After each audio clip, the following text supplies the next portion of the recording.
Hello, everyone. This is Mark Devine, your host of the Unbeatable Mind podcast. Thanks so much for joining me today. Super appreciate you being here and supporting the Unbeatable Mind podcast.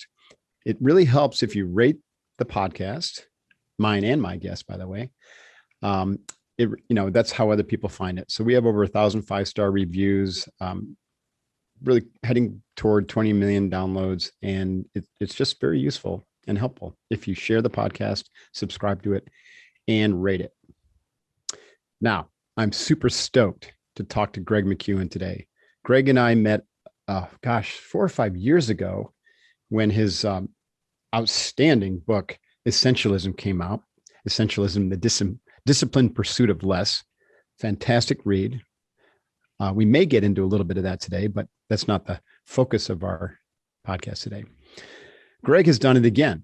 I just read his new book last night called Effortless, Make It Easier to Do What Matters Most. And this is going to be extremely valuable and interesting conversation for us because, here's the point. Once you figure out what you're supposed to be doing, and then we charge ahead and try to do it using our old methods, and we end up hitting a wall and we find burnout and we find things aren't working. So even though you've got the why down, you don't have the what. And that's what Effortless seeks to solve. Super stoked. So Greg is he's a top podcaster, and his podcast is called What's Essential. So you're going to want to go subscribe to that. Let me repeat that. Go subscribe to What's Essential because it's an excellent podcast. He's been covered, by all the major outlets: New York Times, Fast Company, Fortune, Politico. He's a popular blogger on LinkedIn. He's part of a group called the Young Global Leadership Forum at the World Economic Forum. Gosh, his book Effortless has sold over 1 million copies, New York Times bestseller. I probably said something wrong, or maybe I gave you too much credit. What do you think, Greg? Definitely too much credit. Too much credit. Yeah, my wife agrees on that, Mary. I know, right? When everyone introduces me like that, I'm just like, what? Who is that person? Come on. It's so nice to be with you, Mark. Thank you for having me. Yeah, thanks for doing this, and congrats on the book. And as we were talking about earlier, what a year it's been, or 18 months, and equally good and bad, right? So It's fascinating to hear. It's going to be interesting to hear, how the pandemic has affected you, but it certainly gave you some space to finish up this book, it sounds like. Well, your comment just there just makes me think of one of the lessons of the pandemic for me, which is this: if you focus on what you lack, you lose what you already have. Mm-hmm. But if you focus on what you have, you start to gain what you lack. I love that. And, right. And that really, to me, is a lesson that is like relevant in bad times and in good times. And my experience is that you have to distrust both the bad times and the good times. It's like Rudyard Kipling wrote in his beautiful poem, If you can meet with triumph and disaster, he says, and treat those two imposters just the same. That's right. Yeah, the highs and the lows are both to be distrusted. And to me, focusing on what you have, being grateful for what you have is a good antidote to both of those imposters. And that's one of the deepest lessons to me of this last 16 months experience. Yeah, no doubt. And that relates to, spiritual truths. Like the Buddha said, take the middle path, right? The middle path is to avoid the extremes. And so like you said, you could have extremes of success and bliss. And then, that's going to contrast with the extremes of suffering and pain. And so the middle path is to not be attached to either. Mm-hmm. And just take every day at a time. Every experience is an opportunity to grow, good or bad or indifferent. I love what you just said. I wasn't going to necessarily even get into this story, but the sort of the reason behind Effortless was an experience. Let's say it this way. I was going to say it was an agonizing experience, but I will say it was an experience that could have been endless agony, and it certainly was challenging. But what happened is my family we just moved to a new, quite idyllic area, quite beautiful. White picket fences, horseways, children are thriving. Anna and I have 4 children, and they're all just loving playing with the dog and playing tennis and going horse riding. It's just great. I think I saw the movie. Well, just so. And this, it was like that. And then one of our daughters, Eve, especially, was thriving. I mean, she just loved walking barefoot and naming the chickens. And yeah, we have chickens. And just, she was so just vivacious in life. She's just can't even stay angry. If she tries, she just bursts out laughing. I mean, this is who she is until she turns 14. She starts taking longer to do her chores. She's speaking to us in, just less words, just a little quieter and a little more physically awkward. And we just thought, well, I think it's pretty age appropriate. It's going to be okay. But then it turned out in a routine physical therapy visit that she failed a reflex test, which you can't fail. That's the whole point of them.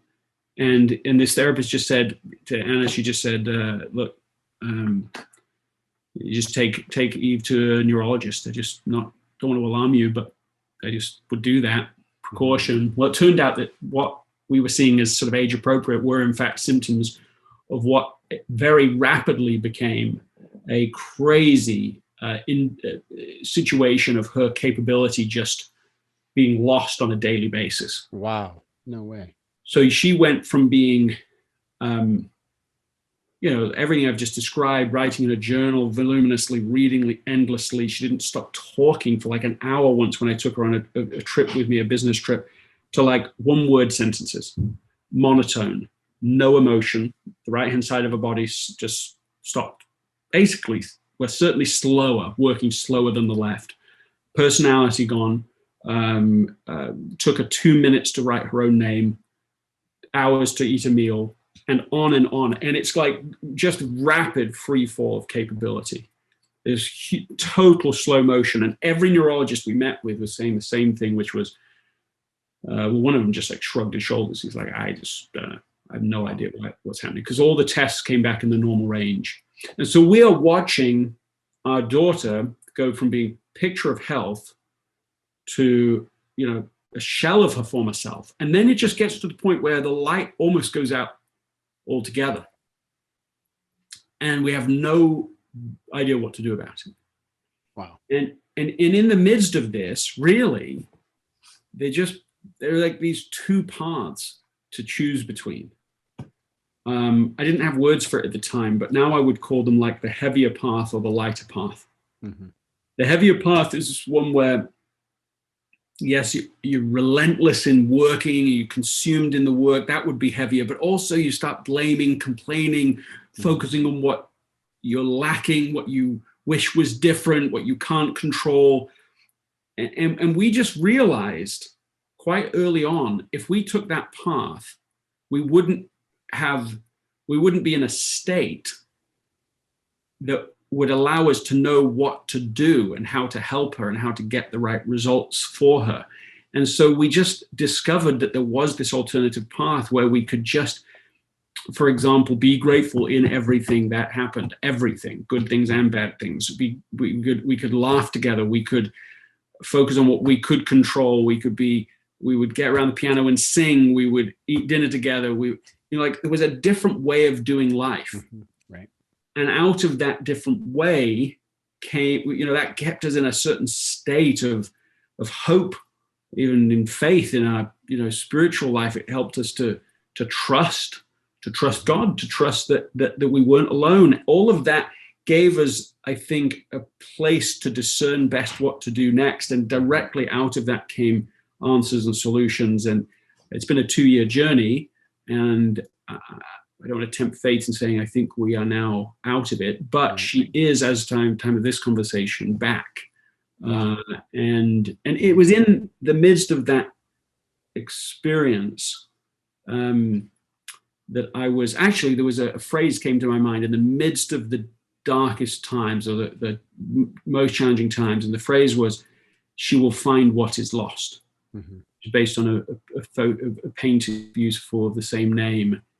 And there was no evidence to support that that's what would happen, but if it was this assurance. And I've often thought there were moments like that through this experience. If we'd been so stressed and so burdened and taken the heavier path, we wouldn't have been able to notice those other Mm-hmm. gentler voices and guidance. And so it just, to me, well, Effortless, the book Effortless, grows out of what we learned there. And I went on to research it neurologically and then psychologically and through all different genres. But in the end, it grew out of the experience that even when you have something very hard going on, maybe especially when you have something hard going on, if you take the harder path, you'll burn out and you still won't have the results you want. That's right. If you can find an easier approach, then you can achieve the results you want without burning out. And that clearly mattered in this instance. Yeah, it's an amazing story. And, you know, I'm sorry for your daughter and you guys had to go through that, but also grateful that, you know, it seems to be working out, you know, so our blessings to you guys and her for that. Thank you. You know, when I read that story in your book, which comes at the end,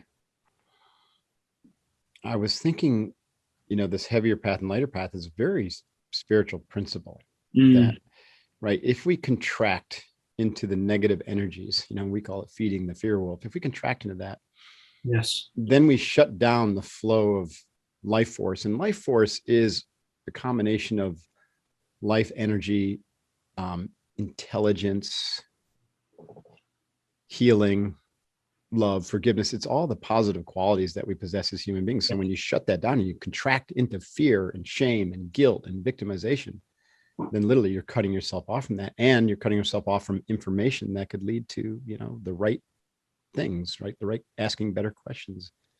So I was like, wow, that's such a spiritual principle. And then you were able to kind of dissect that into very practical steps, into these 3 steps you call, you know, or you frame the book in terms of effortless state and effortless action and effortless results. I thought that was brilliant. And so it's neat how sometimes work like this presents itself because it needs to, through who it needs to, right?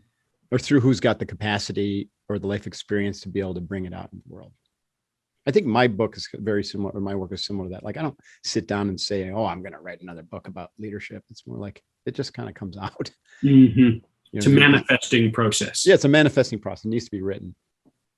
Not all authors are that way, but I think your work, especially with this one, it seems to me kind of happened in that regard. It's like, you might have been contracted to write it, but what came out and through you was probably really different than what was originally intended. Well, it was a completely different book. What literally the title I was contracted to do is completely different than what ended up happening. And I can go beyond that, which is that when, as soon as Essentialism, you know, did well, there was not necessarily the pressure, but certainly the open door opportunity to do another book. You know, so my agent texts or emails once a month, hey, you ready? You want to do something? Let's talk. Let's get on the phone.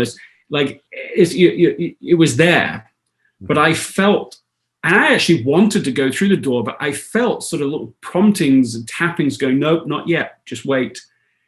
And until like maybe 5 years after Essentialism came out, which is a long time in the publishing world, right. And even what I didn't know then, which of course I couldn't have known then, is that I couldn't write this book through those years. Like, I needed this experience to even be able to understand this journey, and so I you know, that's why I wrote it. Like, that's my personal story behind it, but I can say it a little differently, which is that just life is hard in 100 ways for people. Like, I didn't write the book because I think life is easy. It's because it's hard, but we make it harder than it needs to be. So that's often why you burn out without the results. And so what I've discovered is that there is, maybe not always, but very often, and maybe always, a virtuous but easier path. That there is this option. And for a lot of reasons, we tend to emphasize only the first, which is, well, if it's important, it's going to be hard. You know, no pain, no gain. And people say these things with as if they are purely truisms. Well, if it's important, it's going to be hard. If it's very important, it's going to be very hard. People talk like this. Leaders talk like this. And I just think, well, it's like not even questioned. I've discovered for myself there is a path where the essential things are just a bit lighter, a bit easier. And if you can find it, it's not just the burnout you avoid, you can also achieve far more results because it's not so burdensome. Can you push a rock up a hill? How far can you push a boulder up a hill compared to pushing one down a hill? If you can find an easier path, I mean, you can build momentum, you can do amazing things. Things that seemed impossible before suddenly become plausible, then possible, then doable, then they're done. I mean, that's the process that's exciting to me, is what if the essential work that seems currently impossible to us could be done? In fact, could actually be made a lot significantly easier. To me, there's a big upside here. Yeah, I totally agree. Yeah, I love it because it aligns a lot with some of my philosophy at Unbeatable Mind, where we try to teach people that first, develop the skills to be able to optimize flow in your life. And that's different than peak performance flow, but optimize is basically your body's working well, you're healthy, you're de-stressed through the breathing practices, you're eating well, all that kind of stuff. You're developing the skills to be more mindful and present and to concentrate, all the training, that we know from meditation and whatnot. But then what are you going to do with that? Well, you're going to do what you're supposed to do. And that's your calling in life. Right. And so then it's incumbent upon us to align with that calling. And then when you bring those two together, your why, with the essential work as well as the optimal performance, then you find that kind of life flow where everything seems easy. Yes. And so, I've been talking about that in those terms and teaching people from those kind of perspectives, the yin and the yang, the doing and the being. And it was really cool to see your work kind of poke into that from a completely different set of principles and perspectives, and to see all the different overlaps. And I love that. When you can see things and be like, oh, it's like a hologram. The hologram it was exposed. Yes. It's from a completely different angle through the lens of your brain. And it's cool. I'm a big believer that all truth can be organized into one great whole. All truth is coming at it. And that I love that hologram description that you have of it. But I also love hearing you describe the relationship between state and action is such a familiar idea. It isn't always to people. Right. And it's so satisfying to me and quite reassuring to sort of not feel so alone in the universe. When I hear you describe it, it's like, yes, exactly what you just said. If you can get the state right, if you can get into that sort of state of ease, life is at ease, then it helps you to take action that is less forced. That's right. A mentor of my wife's once said to her years ago, it was introduced into our family, like, don't force anything. And so we have that as one of our sort of family mantras. And when you start to find yourself in a certain set of way of acting where you're forcing it, and yes, you want it. It's not a motivation problem, but you're over trying it. It's like, okay, we've got to stop, take a pause. Maybe there's a different path. Maybe you need to wait. Maybe it will open up at another time. But allowing almost for that to be an instruction, like a teacher, that when it feels like you're forcing it, that's its own teacher. That resistance, let it go. Let it, step back a bit, see it from a different angle. So I love hearing you describe this appreciation for effortless state leading to effortless action. Yeah, I mean, I first learned that. I mean, I was doing practices for 4 years or so, mental practices before I went in the SEALs. But in the SEALs, we had a very practical approach to that. And first is we really understood what the outcome we were looking for. And this is one of your principles too. We understood what you call done look like with a mission, and we visualized it. But we also knew that the path there wasn't going to probably look anything like our plan. Right? So we called that no plan survives contact. And so what that allowed us to do was to anytime we hit an obstacle or that resistance where we were like, holy shit, this is going really hard. This is being forced, right? It's like we were damming the water, trying to dam the water. Then we were taught to like shift fire and to find an easier path around, find a simpler solution, right? To yield in order to, push forward as opposed to just keep pushing against that obstacle. Very similar. Yield to win.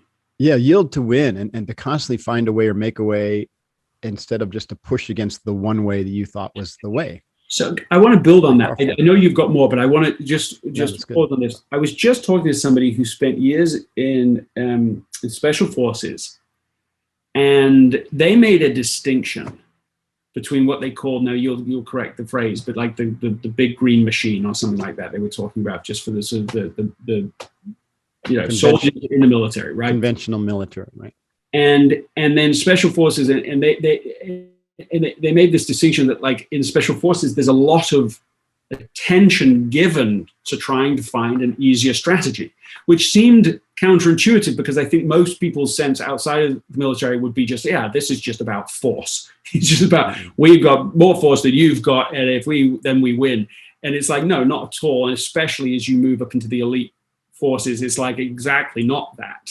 Of course, you want force, but it's all about this finding an easier path. And they gave me this brilliant little example. They said when they'd been deployed into Afghanistan and into Iraq, and they would often, on their team, be assigned to, find this high value, asset, target, and they're behind some metal door. And if they can't think of something better, they're gonna blow off the hinges of the door and get access that way. And he said, but of course there's cost to that, which is to the personnel themselves. They're going to, they can only do this for so long because you have so much blowback, and that affects you physically. So you're wearing out your own military personnel.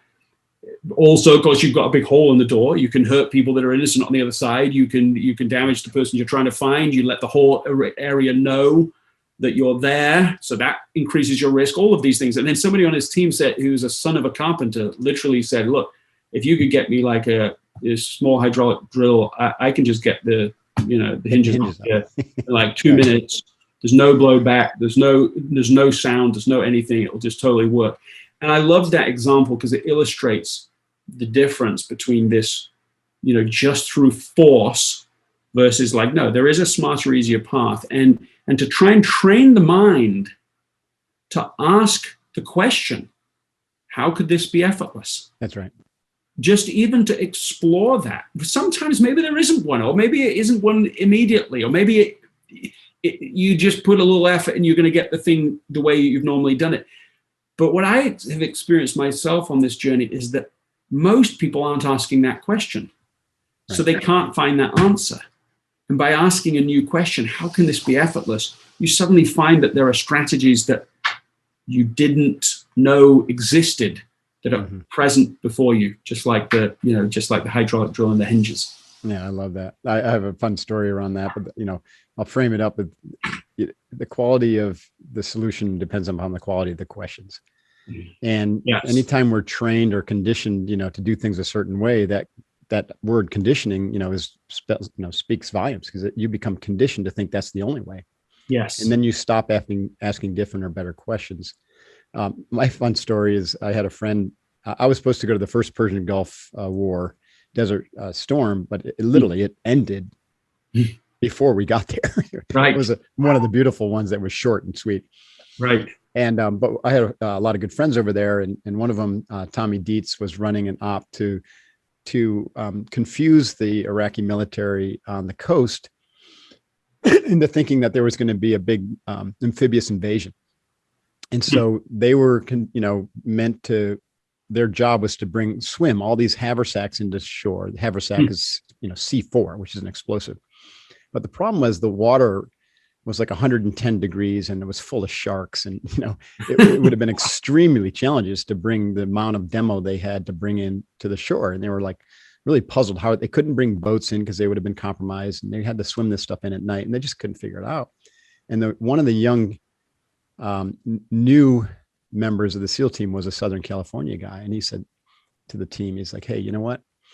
I think we should get some boogie boards and swim this stuff into the shore with the boogie boards. And the lieutenant was like, holy shit, that's such a simple idea. And he sent the request back to HQ for these blacked out boogie boards. And, the uproar was hilarious because they're like, what the bleep? I thought these guys were fighting a war over there and they want boogie boards. Anyway, they sent the boogie board. It worked. Yes, because they ask a different question. And when I mentioned you break down your principles into effortless state, effortless action, effortless result. And the very first part, or the first principle in effortless state, is really about asking better questions, inversion or inverting it. I love that because one of the things that I stumbled across, and maybe you've heard of this, is this a Russian theory called TRIZ, TRZ, and it's the theory of invention. And it was this Russian, I'll probably butcher his last name, but it was like Altucher or Altscher or something like that. And he was worked in the Russian patent office, and he studied like 500,000 patents, and he found out that there were really only a certain number of problems that types of problems each patent sought to solve, and that there were only 44 types of solutions. And then he codified these solutions, and he called this theory of invention. Stalin, his reward for him was to throw him in a gulag as a spy. But anyways, one of them was inversion. Like, look at the problem you're experiencing from the inside, or from upside down, or from the opposite end. And then one was upside down, and one was to look at it from a different material. Like if you're looking at it, if it's a mechanical problem, look at it fluidically.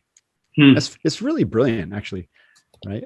So how did you come up with this idea of inversion? And let's talk about that principle. And I want to go through some of these other principles. They're really interesting. Well, I mean, the inversion is as you describe it. I mean, inversion alone, always invert, comes from a mathematician who became highly skilled at solving insolvable mathematical formulas. And one of the things he would do is he would literally just invert the way people are asking questions. So sometimes they would be studying something for months or years, and he would just come in and almost within a few minutes could solve something.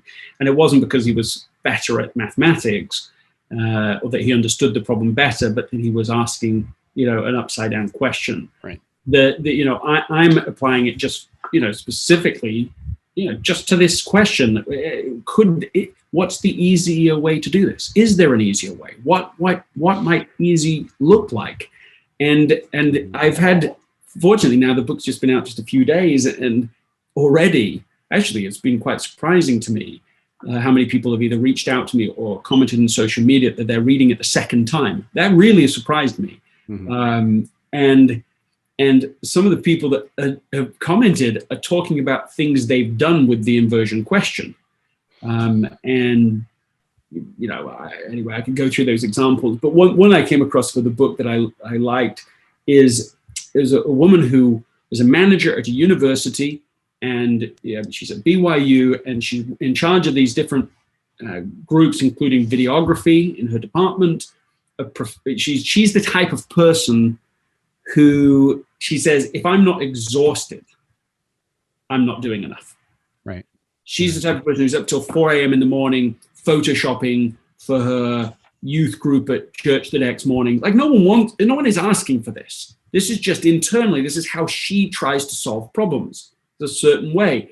So, I mean, if she eats lunch, she feels guilty because there's so many things she could be doing. So, this is who she is. And her name's Kim. And I said, okay, look, we need a simple intervention. It can't be like overwhelming because you won't do it. And we don't want you to be all perfectionist about it. One change your question. And so I said, next time someone calls you, you just pause and ask, after they've talked about what they need, just, is there an effortless way to do this? What would an easy solution look like?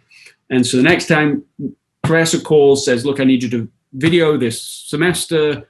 It's 4 months, my class, I just need you to video it all. And she almost jumped into action just like she normally does. She's thinking perfectionist. She's thinking, let's get my whole team involved. We'll have multiple angles of cameras. We'll edit it together. We're going to have music. We're going to have graphics. We'll have intros, outros, everything. We're going to wow him. He's going to be so impressed. And then she remembers the question, okay, let's explore it. There's not much to lose here. Just ask him, look, what might an effortless solution be? And in the process of having that conversation, found it's for one student who's going to miss a few classes because of an athletic commitment. And the solution they come up with together is that another student in class will use their iPhone to record those classes and send it to him. The professor is so happy with that outcome.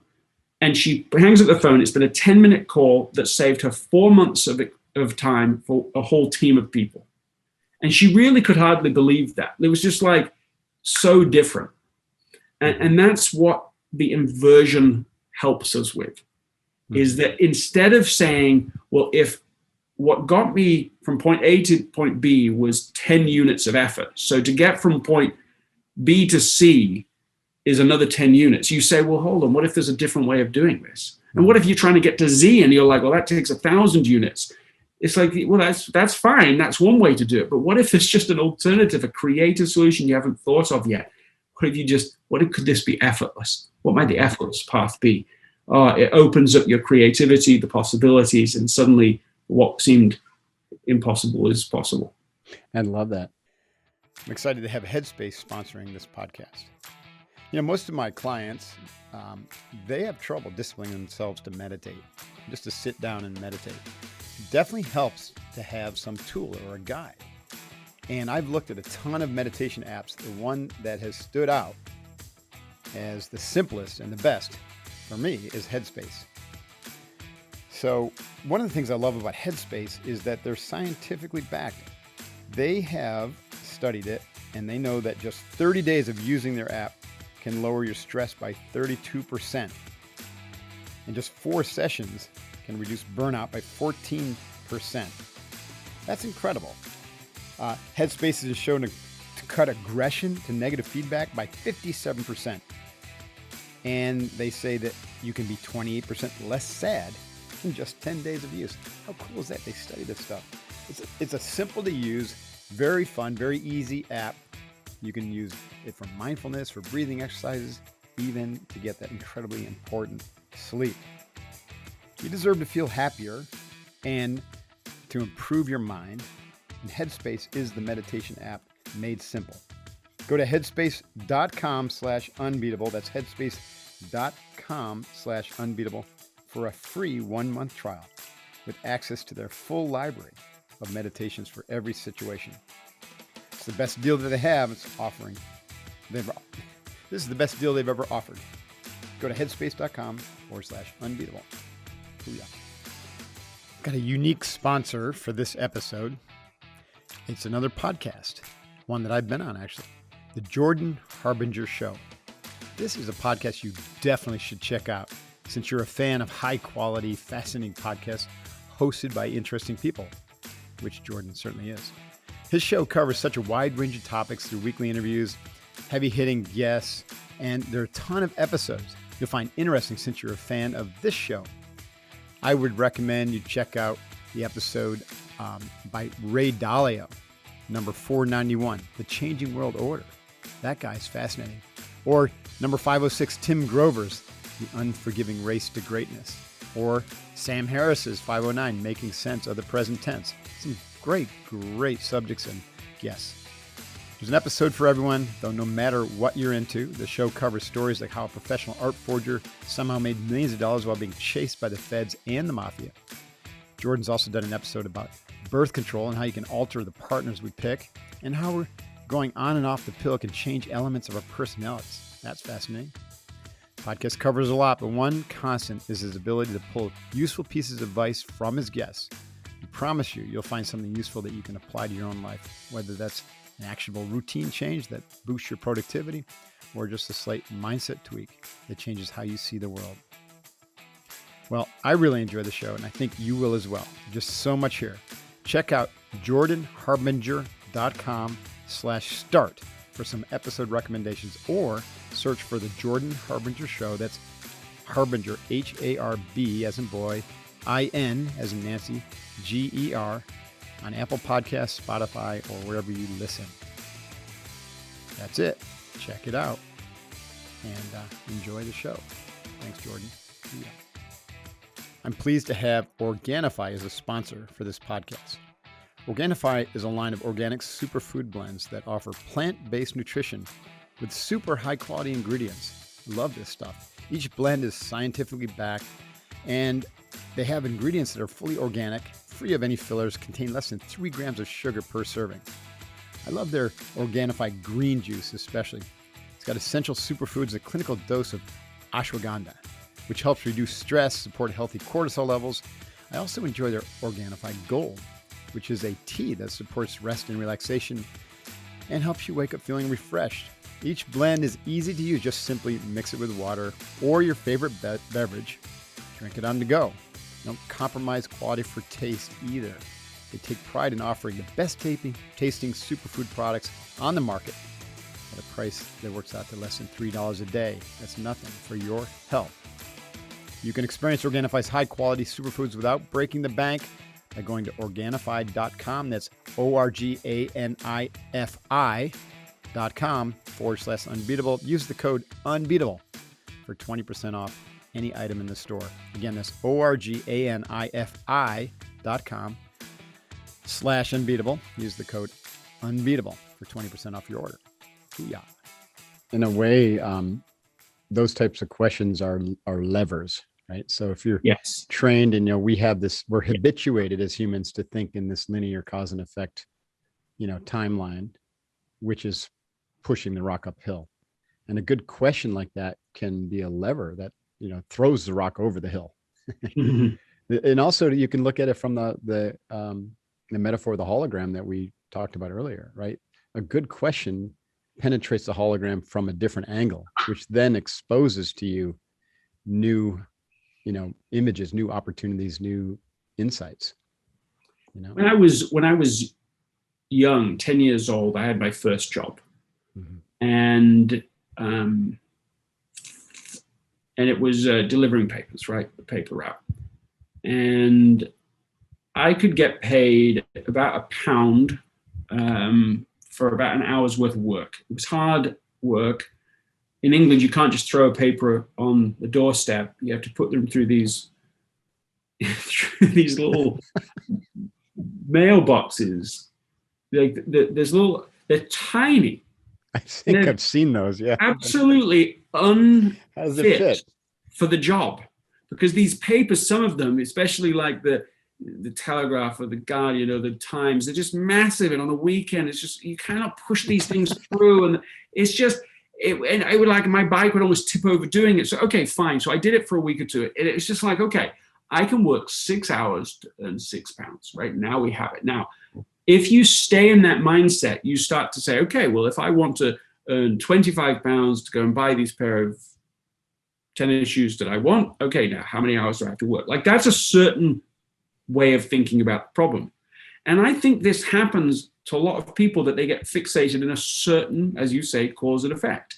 And so I suddenly found out about somebody that had started a car washing business, and I was like, okay, well, I'm definitely going to try that, and found that I could earn £6 an hour, even there as very young, 10 years old, washing people's cars. I was like, okay, well, that's 6 times more effective to do it. So that's a far easier way to achieve the outcome you're trying to achieve, and on it goes. And I find that the same thing happens, that little small example is the same as an adult, that people get into a sense of if I want to achieve X, this is the only way to achieve it. If I want to achieve 2X, I therefore have to work twice as hard, instead of saying, well, what if there's something else? And even now in my life, I have to keep on.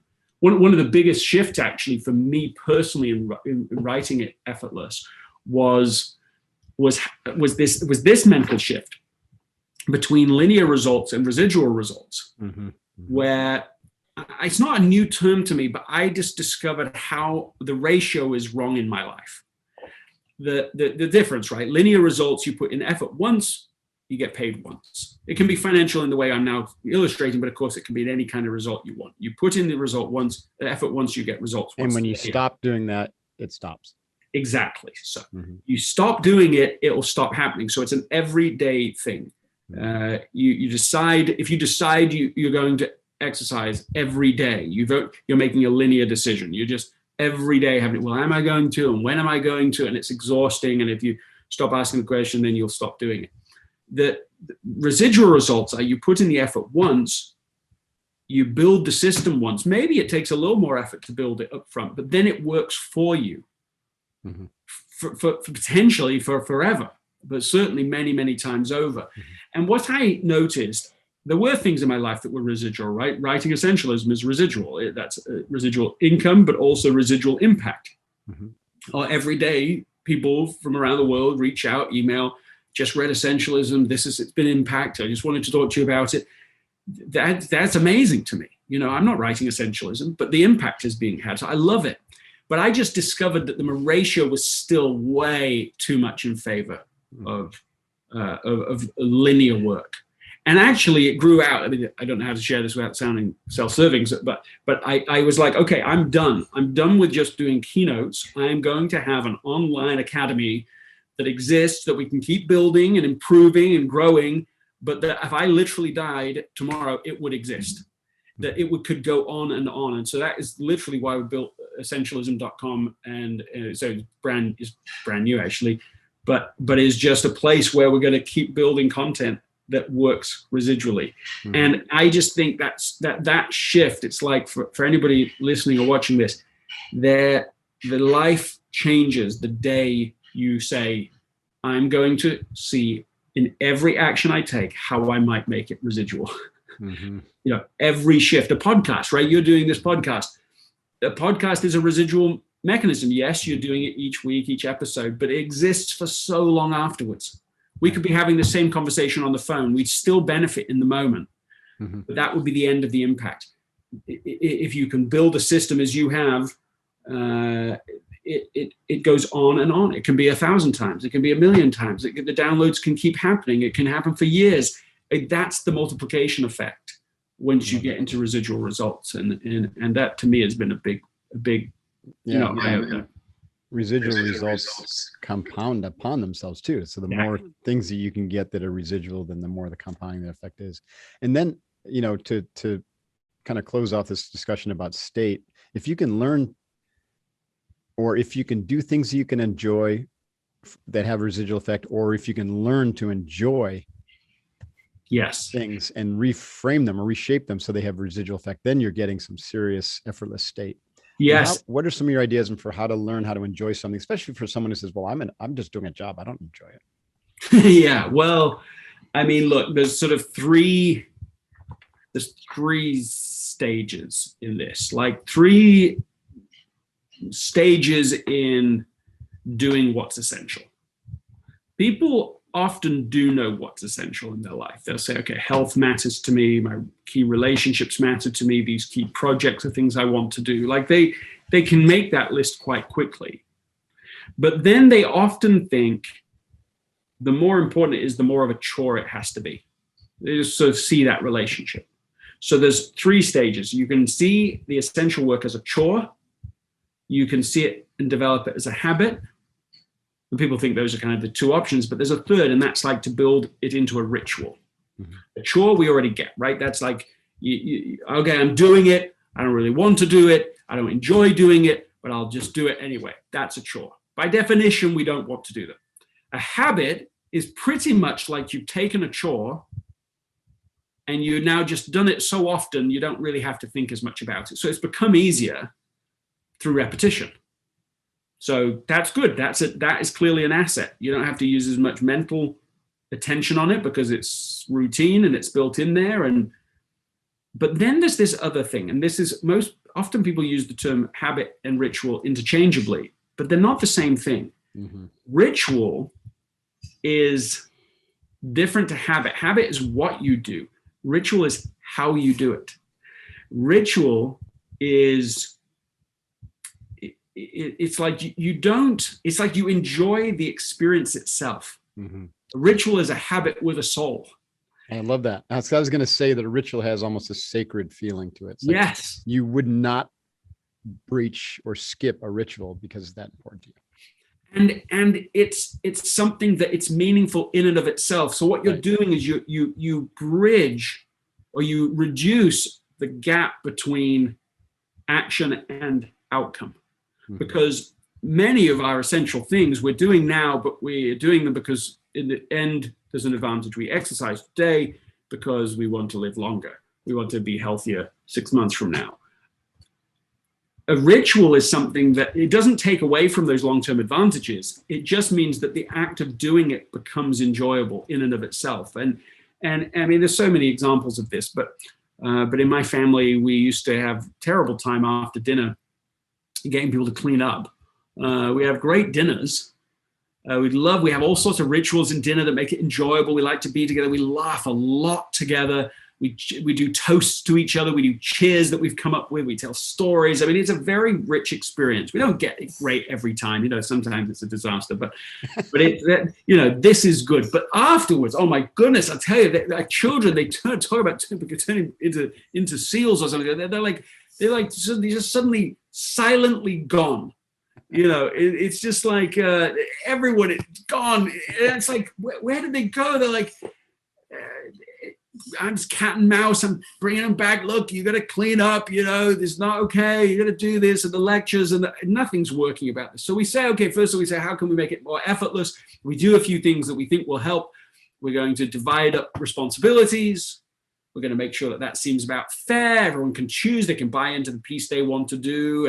And so we set it up and we train people what's minimum viable, acceptable outcome. We go, what does clean really look like? And we do all of this. And we're like, this is going to be great. Day one, it's Thursday. Let's do this. And I'll tell you what happens is nothing. It's like exactly the same as before. The children are gone, quiet, silently, stealthily gone. And it wasn't until, and it was just sort of this little tipping point thing that my eldest daughter just said, hey, listen, she just put on sing along, like karaoke music. And that just changed the dynamic. It just, all the other stuff helped, the system helped, but that was what made it fun. Right. That's what turned it into a ritual. And so because someone starts singing and then somebody else starts singing and we're all singing and we're just cleaning away. And it actually is fun and enjoyable in and of itself.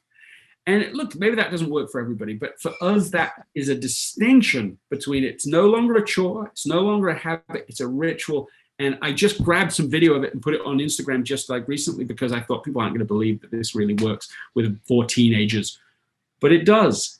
And other people, of course, you come up with you design your own signature rituals that help you enjoy the thing rather than thinking essential stuff over here and enjoyable stuff over here. You make them together, you bind them together in something that you enjoy, that you love. That's awesome. I love that. Jeff, let's find that video and link it to the show notes, if that's okay with you. Of course it is. You have had me in hysterics. Just that whole story is beautiful. Thank you.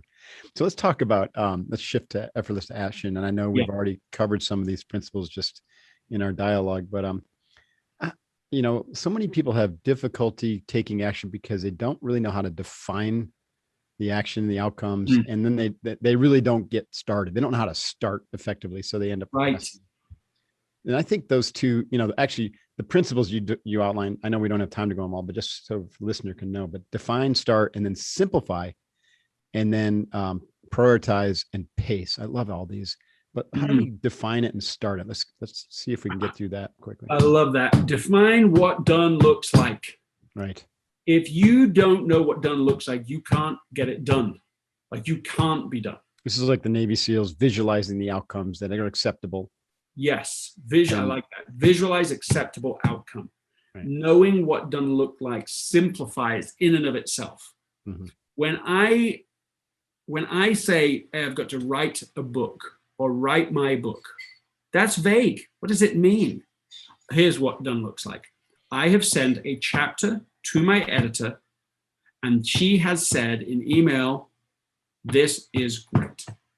That's what done looks like. Now I know the state, and it immediately organizes the mind. It immediately cuts, fluffs, declutters all the messiness, all the unhelpful complexity, all the bells and whistles that I can add, all the unhelpful cycles where I'm researching stuff that isn't actually useful, all of that stuff, and just gets you focused. Okay, what do I actually, what I need to really do to achieve that? So just that question alone is a lever question. Mm-hmm. What does done look like? There's an amazing, unbelievable story of the Vasa, which is a Swedish boat. You can go and see it. It's been incredible story. Covered. But this crazy story, the king wants to build the most enormous ship to kind of show off his military prowess to the other surrounding naval powers. And so he starts this ship, gets the shipbuilder First, it's going to be 135 feet long, and it cuts all, there's 1,000 trees. They cut down this whole forest. They cut it to shape. They do it. And then he goes, actually, I'd rather it was this length. And of course, all the wood doesn't work. So they have to go back to the beginning. And this goes on literally for years. They just keep on. The king just changes again and again what he wants, the size, the number of cannons, where the cannons are. Then in another sort of illustration of just total non-essential nonsense, adds 700 what's the word I'm looking for, like just all these extra bulwarks and statues and just stuff, adornments, 700 of them.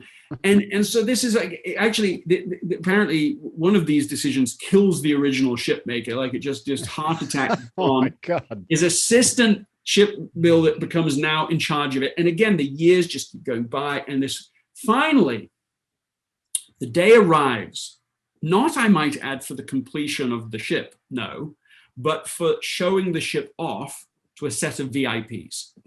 So the moment comes, the Vasa is going to be rolled out. It is fanfare. They've got fireworks. They've got all these VIPs from all these other countries, and they're here, and they're going to do this big gun salute. So they have these masses of cannons down the ship, and they do these cannon, they shoot the cannons. And then in the process, right then, there's a big gust of wind, comes along, tips the Vasa over. Just enough that because all the cannons are out, because they're going to do this gun salute, they dip into the water. And immediately water starts filling it, just pouring into the deck, and then down into the base of the Vasa. Within like an hour, the whole thing is underwater. It is done. The Vasa, in its maiden voyage, goes less than 1 mile, sinks very tragically. This is the funny part of the story, but like 53 people die. Oh my. And that's the end of the Vasa. That is it. That is how that thing ends. And they found it ages later. They've taken the whole thing out, so you can actually go see this thing. I mean, it is beautiful. There's no question it's beautiful. It's not supposed to be beautiful. That's not what it was designed to be. It's not a work of art. It's supposed to be something that was fit for purpose. That's obviously just an example. So he didn't know what done looked like in his own mind. He didn't know what done looked like.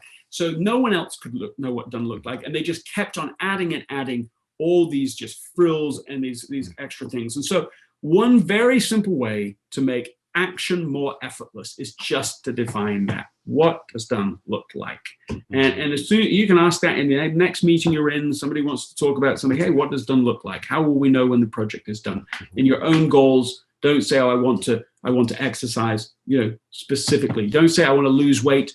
You know what done looks like when this exact weight is staring back up at me when I'm standing on the on the scales. You just visualize precisely what done looks like. I think that's a very quick way to make any action easier. I agree. And what's interesting, and you point this out, is knowing what done looks like doesn't mean that your product or your effort has to look like that when you first launch it. Well, right? In fact, you can have something that is partial, but you get it out the door. You call that the minimum viable product or effort, right? And so those concepts are kind of related. It's like, yeah, we know where we're going, but we don't wait for all the conditions and all the, everything to be in place to get out the door and get some feedback. Yes. I mean, you can put these two ideas together, right? So what does done look like? You don't have to, as you say, you don't have to have done be the nth version of your thing. It moves to to one more question. So this is the combination of like, how do you know what done looks like, and how do you start? Right. And the start is like, what is the minimum viable action? Mm-hmm. What is the next obvious physical step you can take? And that's and then you ask, what does done look like for that? Yes, I love it. Exactly. And so that's just like the unit to get you going. So you know what done looks like. So my son came to me when he was 12. He wanted to get his Eagle Scout by the time he turned 14. That was his goal. Nice. We would go through ambitious guy. Yeah, it was. He once he sets his mind to things, he's really very diligent, in what he does. And we went through the process, and everything is done, including the final legal project, which is this, major undertaking, got 35 people involved, one day building this whole fence, 180 foot long. All this is done. There's one thing that remains for done, and that is that that he has to write up the report of that final project. That's it. But here's the thing. That alone has cursed many would-be Eagle Scouts. I know myself someone who procrastinated that final report till the day after his 18th birthday when he finished it. He spent years having completed everything but that, and they wouldn't accept it because it was one day late. And they're just 100% sticklers, no exceptions. It must be for your 18th birthday. So he is not an Eagle Scout, and he never was, and he just held that regret for forever. And so first it's days, then it turns into weeks, and we start thinking, like, this could become the thing. Everything's done, and we go, well, we'll do this, we'll get to it. And so we just apply the questions in part 2 of the book, the section you're asking me about effortless action. What does done look like? Well, we have taken the project in, and they have, to the Scout office, and they have said, yes, this is acceptable. We know what done looks like. Then what is the first step? The first step isn't to print up all the photos. The first step is get a 3-ring binder. As soon as you identify the first step, you go, there's like a physical change. I can do that. Like, I know how to do that. We'll just go to the store. We're going to buy a 3-ring binder. And we went and did that. What's the next physical step that we can take? And breaking it down into actually tangible, obvious next steps reduce the stress. And so there's other steps in that section of the book. Other questions we asked. Okay, what are the minimal number of steps required to get to completion? Mm-hmm. Not all the fancy final reports that we'd seen some that were literally built in wood and designed together and looked glorious and probably took 100 hours to do. And we were like, well, none of that's necessary. None of that. Maximize the steps not taken. Maximize the steps not taken. We just can you do it in one step?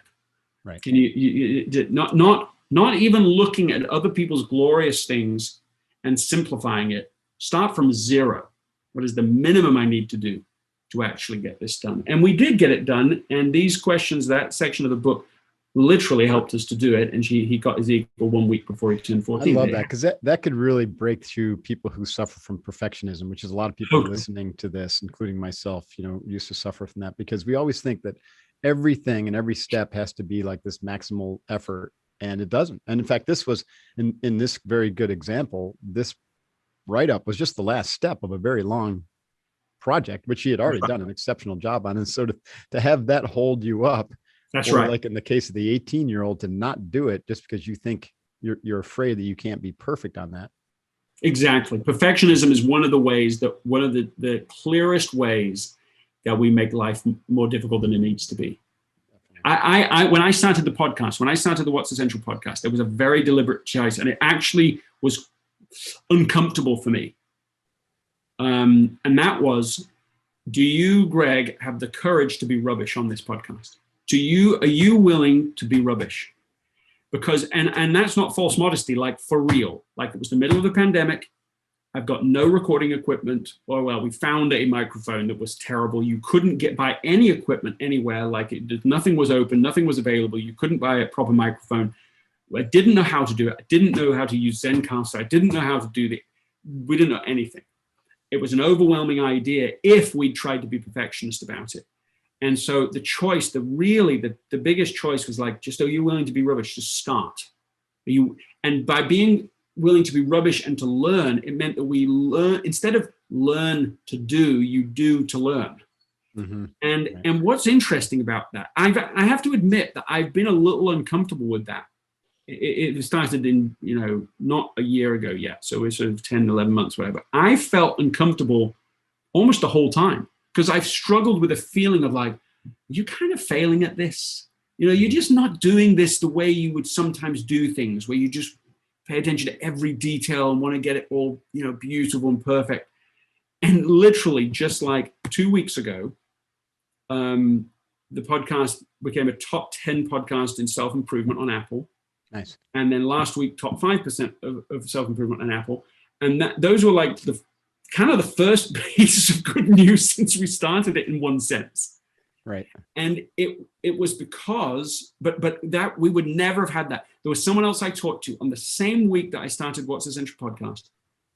And they had bought the equipment on the same week, same idea. They never started theirs.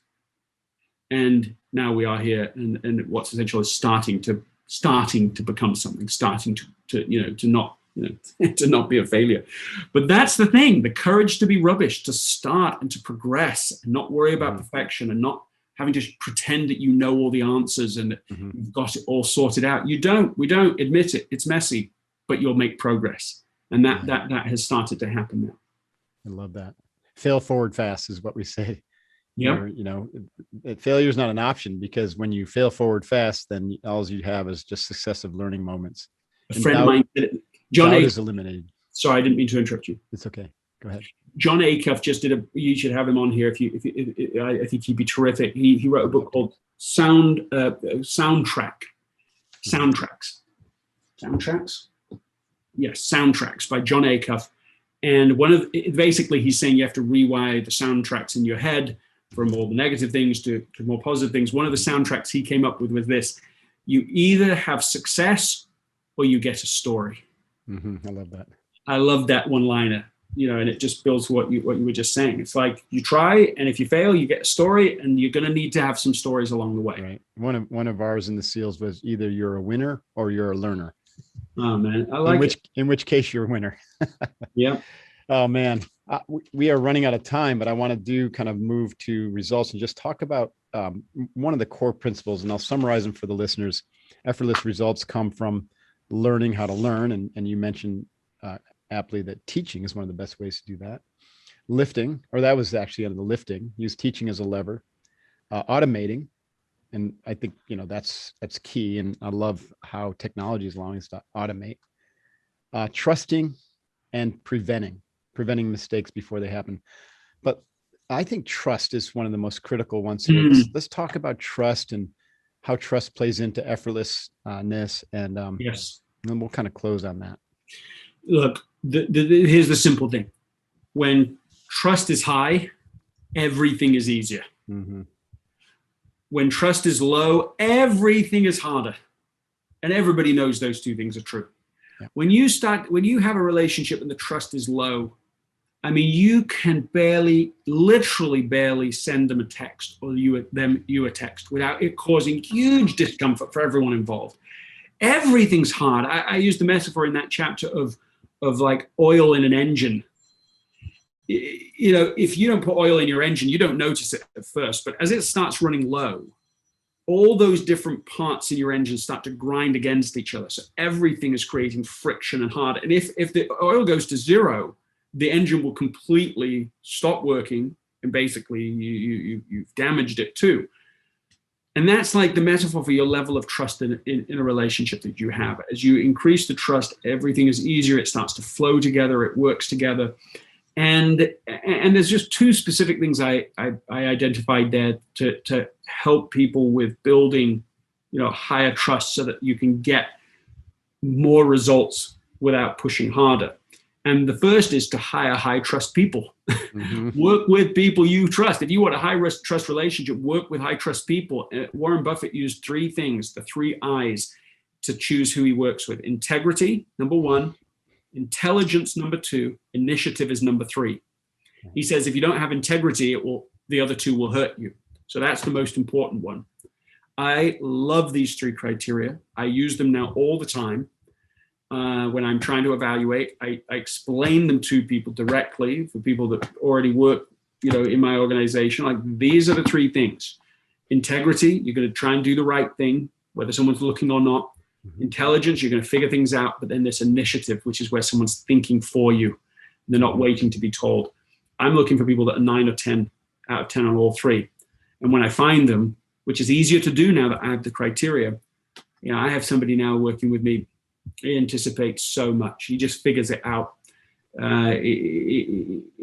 It's such a pleasure to work with him. He's just easy. And suddenly I'll have things in my inbox. Well, I was thinking that this might be a challenge for you, so I've solved this problem in this way. And he's just like, yeah, just approval. So high trust people, That's the first thing. And then the second is high trust agreements. But often you have a situation where the trust starts to go lower with people, and you start to go, well, is it them or is it me? And either of those answers could be true, but sometimes it's neither. Sometimes it's that the agreement we are working under is so low trust agreement, meaning it's unclear what you want from them, what they want from you. It's unclear what the rules of the relationship are, unclear about what the rewards are going to be. And so I just have 5 things in a high trust agreement. Get clear on the results, on the roles, on the rules, on the resources, and on the rewards. Those are the 4 R's. We've got the 3 I's, we've got the 4 R's. And those 4 R's, what is the priority result you want from someone? Let's get clear about that. Number 2 is roles. Who is doing what? The rules are just, if there's anything that really matters to you, you've learned because people violated it in the past, you express it clearly. The resources, that could be, hey, here are all the resources you're welcome to use. Let me explicitly tell you what they are and where they are. And then rewards are like, when are we going to actually have accountability? When are we going to sit down and talk about this? And what's your reward if you do or don't do it? If you get those things clear, you will make almost any relationship easier, because everyone knows how to win now. And often people are guessing, and that just adds friction to everything. So those are 2 ways to utilize trust in making it easier to get results. That's awesome. I love it. And, you have like maybe 5 or 6 principles, actionable principles in each of the 3 kind of methods for finding effortless or making things effortless state, effortless action, effortless results. But it's true that you don't have to master all of them. Right. You'll find that momentum, that leverage, that compounding effect, but just like dialing in 1 or 2 from each category, right? For each bucket. Yeah, it would be ironic to try and become like, to make, it easier, to try and make things easier by doing 50 things at the same time. Right. To master being effortless. If we're not doing complicate things, right? Yeah. Start with one thing. Start with asking a better question. How can we make this effortless? Or how can I make this more enjoyable? Or, next project, what does done look like? Just something in this conversation will already have struck somebody. You start with one thing. Yep. And just the same when they read the book, just maybe you read it, don't try and do everything in it, but at least allow yourself this new possibility. There's a different way to do life if you ask new questions. I love, am I okay with rubbish? That's awesome. Do I have the courage to be rubbish, at least at the beginning? Right. I like that too. So what a pleasure to be with you today. Thank you. Likewise, Greg. It's been a really fun conversation and super valuable. Super appreciate your work. I know everyone who's listening does as well. And so I've already read the book, but folks, you're going to want to read this book. So go get Effortless, and you're going to want to subscribe to Greg's podcast, What's Essential. Greg McKeown's What's Essential podcast. Did I get that right, Greg? Perfect. Yeah. Where can people find do you have essentialism.com? I heard you put that out. We'll put these in show notes. And then social media. What's your social media? Just your name? Yeah. Gregory McKeown, on Twitter, on Instagram, on, LinkedIn, of course. But really, I actually think the podcast is the thing, that's the place. I love podcasts, and I love your podcast, and people should seriously share this podcast with people. It's a free resource. I mean, this is like, amazing. It won't always be free. Podcasts are not always going to be free. That's just like, because it's still a relatively new medium. This is like a great time to be learning and gaining from people that you have access to. So that's the thing. I think everyone should tell everyone to go subscribe to yours. They should go rate your podcast right now, and they should go subscribe to What's Essential as well. Like be part of the conversation. I agree with that. Awesome. Well, it's been an honor, Greg. Thanks very much. I'd love to meet you in person someday if I ever come across the pond and visit your neck of the world. We'll do it. I want to see your family doing dishes and playing karaoke. That's awesome. Nice to be with you. Thanks, Mark. Right. Thank you very much. All right, folks, that's it. Check out Greg's work. Amazing contribution. And thank you very much for supporting the Unbeatable Mind podcast. Stay focused, and let's become effortful at becoming effortless. Hoo-yah. See you next time. Bye